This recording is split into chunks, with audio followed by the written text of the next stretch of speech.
What's up guys, today I'm going to have a comprehensive comparison between the Koshka, the Outlaw, and the Paladin, the 3 bolt action rifles in Black Ops 4. If you guys are new here, don't forget to subscribe down below. I'm doing a giveaway at 10k subscribers on YouTube, so don't forget to subscribe for that. It's going to be a giveaway of the Black Ops Pass.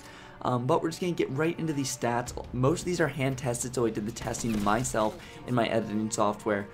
So they might not be 100% accurate, but they should be like 95 to 98% accurate, and it should give you a good idea of the differences and similarities between the weapons. So the first thing that we're going to show is the damage of the guns. I'm just going to put it side by side right now, all 3 characters, and I just sort of have my ruined character model, and I'm just going to put them up beside each other, just so you can kind of see the comparison. So the Paladin is a one-shot kill from the chest, shoulder, and head, and by chest they pretty much mean everything down until right above your waistline, so that includes your torso as well for the Paladin. For the Outlaw, it's only a one-shot kill to the upper head and chest. However, this makes sense with what I'm going to talk about in a bit. And then the Koshka is a one-shot kill to the chest and head. However, it doesn't seem to include the lower middle torso. So the Paladin has the best one-shot kill, Outlaw is the worst, and the Koshka is in the middle but more closer to the Paladin.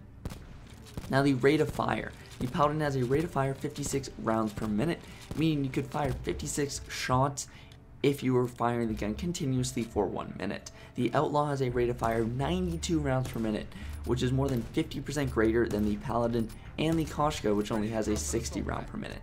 So the Outlaw fires significantly faster, and that's why its one-shot kill isn't as good.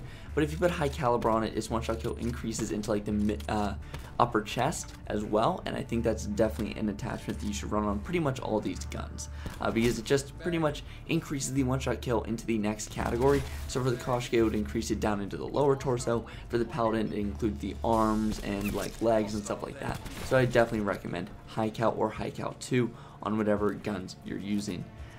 Next is the magazine size. The Paladin has a 5-round magazine, the Outlaw has a 9-round cylindrical magazine, and the Koshka has a 6-round magazine loaded in from the back via a bullpup setup. I just want to add something kind of nerdy that I noticed when editing, but the first number in the fire rate is the same number that the magazine size is. So the Paladin has a rate of fire of 56 and a magazine of 5. The Outlaw has a rate of fire of 92 and a magazine of 9. The Koshka has a rate of fire of 60 rounds per minute and a magazine size of 6. I thought that was pretty funny and pretty cool. Don't know if they did that intentionally, but I like sort of pointing those things out when going back and editing. Next is the reload time. So the reload time for the Paladin and Outlaw are the same. They both have a 2.75 second short reload if you're reloading with the bullet still in the chamber, and then a 3.7 second long reload if you have to go through the full animation when you run out of ammo. Just quickly to note, you will likely not have to do this as much on the Outlaw because of its 9-round magazine. Next, the Koshka has a short reload of 2.6 seconds, slightly quicker than both of them, and a long reload of 3.3 seconds, still longer or shorter than both of those guns. So the Koshka beats it out in reload. Next is the sprint out time. So this is pretty much the time from when you pull your trigger until when your gun would shoot when you're sprinting. This isn't too viable on snipers, but it can also contribute to sort of the overall handling of the gun and how it feels, so I thought I'd just include it in this. The sprint out for the Paladin is 283 milliseconds, which is the longest. The Koshka is 250 milliseconds, and then the Outlaw is 216 milliseconds. So the Outlaw is definitely a better handling weapon than these guns. And that goes alongside its 92 round per minute fire rate. Now the Hipfire on all 3 snipers are the same, so there's not really too much to cover there. The Hipfire is okay on this game. However, I might add that I believe you can only include laser sight on the Koshka, so that is something to note. And then the ADS time for all of them, or the time to zoom in, is 400 milliseconds, which seems a bit long. However, you can include quick draw on the Koshka to make it faster, and yeah. So a few things I'd like to add about attachments. The Koshka does not have a stabilizer attachment, which I think is very useful, and it doesn't have high caliber 2 either, and neither does the Outlaw.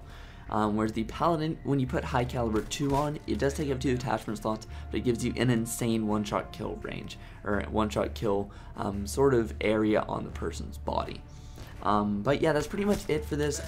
I personally use the Paladin a lot because I play competitive search and destroy tournaments, and it just gives you the most consistent one-shot kills. However, I do think the Koshka is probably the best overall sniper because it has a very close to the Paladin one-shot kill range, but it has a faster fire rate and faster ADS time if you put on quick draw, and it also has a faster reload and a slightly bigger magazine. But that's pretty much up to you guys, and they're obviously going to play different in Blackout as well. If you guys want me to do a separate sort of sniper overview in Blackout, tell me down below in the comment section. But again, boys, that's it for this video, guys. Thanks for watching, and I'll see you guys next time.